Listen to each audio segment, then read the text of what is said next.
তিনি যে দেশে আশ্রয় নিয়েছেন তারা আমাদের প্রতিবেশী। প্রতিবেশীর প্রতি সম্মান রেখে বলতে চাই, আপনারা শান্তিতে থাকুন, আমরা চাই আমাদেরকে আপনারা শান্তিতে থাকতে দিন। আপনাদের পাক করে কি তাকাবেন আমরা জিজ্ঞাসা করি না, আমাদের পাক করে উঁকি মেরে তাকানোর চেষ্টা করবেন না। আমাদেরকে আপনারা সাম্প্রদায়িক সম্প্রীতির কথা বলেন, ভালো, আপনাদের নিজের চেহারা আয়নাতে একটু এর আগে দেখে নেন। আপনারা সেখানে যাদেরকে মাইনরিটি বলেন তাদের সাথে আপনারা কি আচরণ করেন। আমাদেরকে সাম্প্রদায়িক সম্প্রীতির সবক দিতে হবে না। যুগ যুগ ধরে এই দেশ সাম্প্রদায়িক সম্প্রীতির দেশ।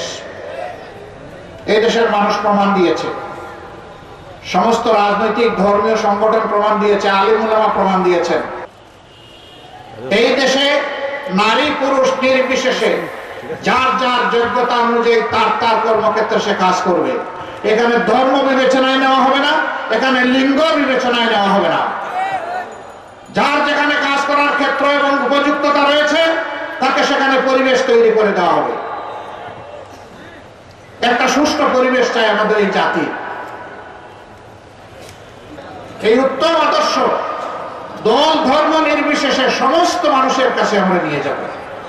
মানুষকে মানুষ হিসাবে সম্মান করব। সে কোন দলের কোন ধর্মের এটা আমি দেখব না। সে আশরাফুল মাখলুকাত, একই আদম এবং একই হাওয়া আলাইহিস সালামের সন্তান। সেই হিসাবে এ মানুষও আমার ভাই, এ মানুষও আমার বোন।